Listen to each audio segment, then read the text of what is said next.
So many investors love the idea of wholesaling real estate on the side of their unrelated full-time job, earning, 15 to $25,000 per deal that they don't even have to buy themselves. They can just flip the contract. It's such a beautifully simple and easy business model. And it comes with some very real challenges, or else everyone would be doing it. So we wanted to bring in a real estate wholesaler and educator. Nathan Payne is both of those things, and he helps other investors score great deals consistently. So, Nathan, I wanted to talk to you today and squeeze in like an entire master's degree in real estate wholesaling into 5 minutes, which I know is an impossible task. But let's walk through some of the nuts and bolts of, how do wholesalers go out and find outstanding deals on properties? How do they structure their direct mail campaigns or their marketing campaigns to get leads? How do they build a buyer's list to sell and flip those contracts immediately and not end up holding on to those contracts for more than a few days? And yeah, just some of these nuts and bolts. How do you get into the weeds and start making money as a real estate wholesaler? Let's do it. Let's dive in. 5 minutes. I'll do my best. So basically, a lot of wholesalers or people that want to get into wholesaling, they'll think that just because they can go for their backyard. If they live in, let's just say in Iowa, they're like, okay, I live here. I'm just going to start working here. But the first thing you have to do is you have to identify where is the best place where there's activity where you can wholesale something effectively, right? Because just because you're in the back, you live in an area, you think that's a good area to start, but it's not always like that. And that's where a lot of people get messed up in wholesaling is they do not focus in the right areas because wholesalers, basically your job and your goal is to find an opportunity that you can flip the contract and assign it to an investor so they can flip it and make money. So if you're in a smaller town or if you're not in a major metropolitan area, it's going to be hard to find investors that are willing to buy your contract where they can flip it themselves, right? Because small towns, there's not a lot of people moving in. Maybe there's not a lot of interest most of the time. So when you're in Phoenix or if you're in bigger cities like Dallas, Fort Worth, not all you can do wholesale deals all over. I'm just saying, if you want to do it effectively, you got to start with the right location, right? So that's the number one thing, and that's what a lot of people get wrong is they kind of just do it where they live, and that doesn't always work out. Does that make sense?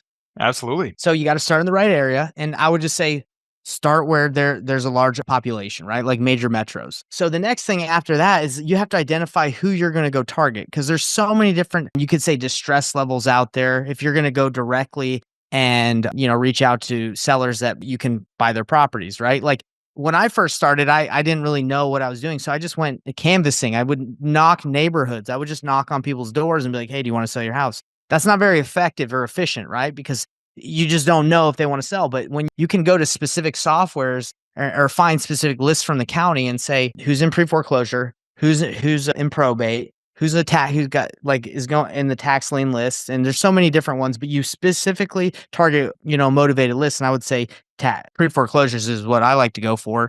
And you go reach out to those people and you'd say, hey, in a nutshell, do you want to sell, right? You don't just text them or call them or knock their door and be like, hey, you're in pre-foreclosure. Do you want to sell? Because that's not very empathetic to their situation. But you would reach out and you would talk about hey, I'm here. I have a specific marketing message. We're not going to go to the right way to talk to them, but basically you're looking to find someone that has motivation that wants to sell, right?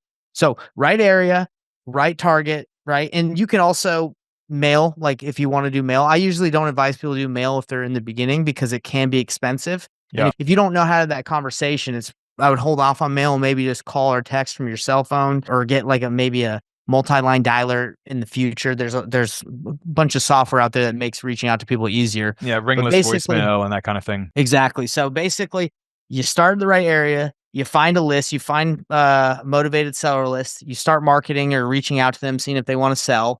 In a nutshell. And then you find the opportunities where people are like, yeah, I need to sell. I want to sell. You have the right conversation with that person to get it and make an offer at the right price. And once you do get the contract, then your goal would be to assign it to a cash buyer. And that's where you were talking about, okay, well, you need a cash buyers list, right? So what I like to do is a lot of people believe that if they can build a giant cash buyers list and just send it out to as many people as possible, that's the best way to go about it. But I like to develop relationships with the cash buyers that I have, and you only really need 2 to 3 cash buyers that you trust and you can work with to be able to do several wholesale deals. So really Where do you find these cash buyers? There's many different ways, but you can go to RIAs, which are real estate investing investor association meetups. You can find them on softwares like Batch Leads. You can find out who's buying. You can even go to Zillow and look at flips that are in a neighborhood where you have a property, and you can reach out to the agent and say, hey, it looks like you represent a flipper.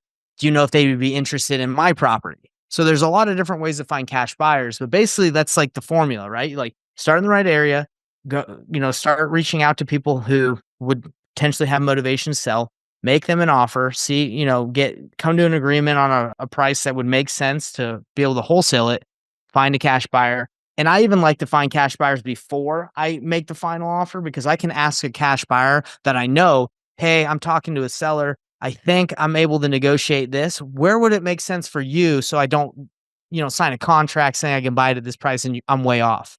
Then that person's like, oh, thanks for looking for deals for me. I don't have to do that work. You've provided a lot of value for me. They'll tell you, and then you just get it the price a little bit lower, and there's your fee. So I do that a lot, and that's actually what I call painless flipping. Is don't always feel like you have to like know exactly what to offer, because every buyer's different. So if you have a couple cash buyers that just ask them where they would be, and a lot of them will give you their feedback, and then you just work your fee in there, and you just got paid 15, 20, 30. I did a $86,000 deal Oh, this wow. way. We asked the whole cash buyer, like, hey, where would you be? And then we went back to the seller and we were able to negotiate that fee. So anyway, there's a lot of ways to go about it, but that I would say in a nutshell, that is exactly what you would do in 5 minutes to go get your first deal. Yeah, now the blueprint for it. I love it. One other question, a lot of novice wholesalers, they'll ask, how do I structure the closing? Do I just build in an assignment fee and share with all parties, what my fee is to avoid having to do a double closing and closing it myself? Or do I actually buy it and take the possession of the deed for an hour before turning around and doing a second closing with the end buyer? So how do you recommend that people go about structuring the closing when they're wholesaling deals? So the way that I do it, I don't really double close a lot, because when you double close, there's a fee, closing costs as well. Right. So that kind of eats into your fee, Yeah, right? it takes a lot more So money. Yeah, and you exactly. take on some risk there too. Yeah, right. So I just set the expectations correctly with the seller and the buyer, right? So I would tell the seller, hey, I'm buying this property with one of my business partners or someone I work with. Yeah, and that's pretty much it. So when they walk through the property, I have other people walk through, they know, hey, these are people I work with, right? Simple as that. Especially if we agree on a specific price that they feel comfortable with, they're fine with getting their price. So all we do is we sign a real estate purchase contract with the seller, and then with the end buyer, my cash buyer, I would sign an assignment agreement saying, "Hey, this property, I have this contract at 220. I'm assigning to you for 240. There's 20K, right?" We send that paperwork to a title company. The title company, all they need is the assignment and the real estate purchase contract, two agreements, and they take care of everything else. I mean, they do tons of these deals. So that's how the closing is structured. You don't show up to closing. You don't have to sit anywhere, like, because you're out.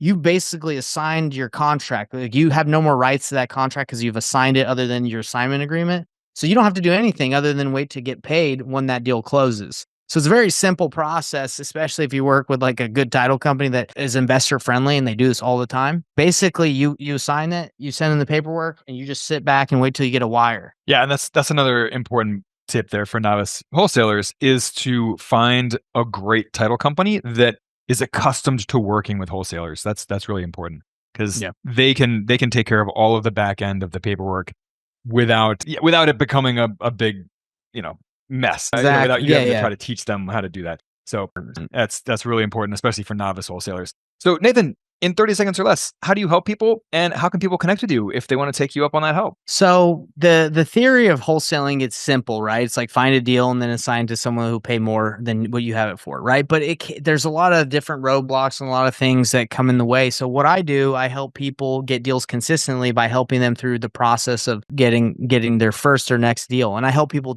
get wholesale deals consistently. That's what I focus on, and that's where all my time's on. So if you guys are interested in learning how to get started, I have a free Facebook group. It's called Painless Flipping Free Facebook group. My last name is Payne, Payne. So I call it Painless Flipping because I make it painless for everybody. Yeah, obviously there's going to be some pain, but I'm trying to take away that pain by helping people in my apprenticeship. So if you want to find me, just find me on my free Facebook group and I'll help you out. I love that. Well, Nathan, thank you so much for joining us today. And guys, if you enjoy these quick, focused conversations that we have, please rate and review the show. It makes a world of difference to us. And on that note, we'll catch you on the flip side. Want the cash flow, appreciation, and tax benefits of real estate without becoming a landlord? You've heard of REITs and real estate crowdfunding, but you probably don't know much about 5 other ways to invest passively in real estate. So we put together a free video course for you to show you how to consistently earn 15% plus returns from 5 lesser known hands-off ways to invest in real estate. And even more importantly, we'll keep risk front and center in that whole discussion. Because really, what's the point of investing for high returns if you also take on high risk, right?